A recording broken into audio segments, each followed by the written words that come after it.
ఈరోజు. దానికి కొన్ని జీడిపప్పులు, ఒక ఉల్లిపాయ, కొత్తిమీర, పచ్చిమిర్చి, 3 గుడ్లు ఉడకబెట్టుకుందాం. గుడ్లని ఫ్రెండ్స్ 2 స్పూన్ల ఆయిల్ వేసుకుందాం. కొంచెం ఉల్లిపాయలు వేసుకుందాం. అన్నీ ఒకేసారి వేసుకొని కొంచెం వేగిపోయే 2 నిమిషాలు వేసుకుంటే సరిపోతుంది. 2 నిమిషాలు వేసుకోవాలి. గ్రైండ్ చేసుకుందాం. ఆ తర్వాత కలర్ రావాలి ఫ్రెండ్స్. అయిపోయింది. ఇప్పుడు 2 నిమిషాలు దించేద్దాం. గ్రైండ్ చేసుకుంటూ ఉడకబెట్టుకున్నాయండి. పొట్టు తీసేసిన ఆయిల్లో ఇట్లా 2 నిమిషాలు వేసుకోవాలి ఆయిల్లో. ఇప్పుడు మసాలా చల్లారిచ్చాను, గ్రైండ్లో వేసుకుంటున్నాను. ఇదిగోండి ఫ్రెండ్స్, ఈ కలర్ రావాలి లైట్ కలర్లో. నేను బ్రౌన్ చేయలేదు, ఇంకా తీసేసుకుంటూ టేస్ట్ వేస్తానండి. 1 స్పూన్ సాల్ట్ వేసుకుందాం.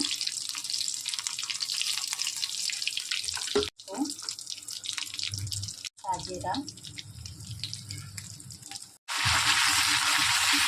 వేసి పేస్ట్ చేశాను. ఇది కాజు, అది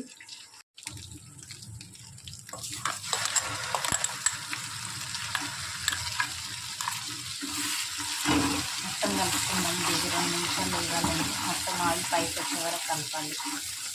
ఎగ్స్ గ్రేవీ రెడీ అవుతుంది. గ్రీన్ ఎగ్స్ వేస్తున్నా ఇప్పుడు.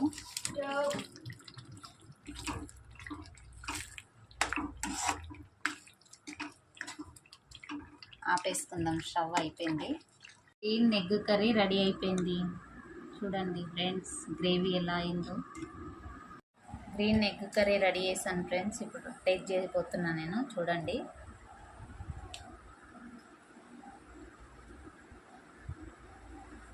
టేస్ట్ అయితే అయింది ఫ్రెండ్స్. మీరు కూడా ట్రై చేయండి.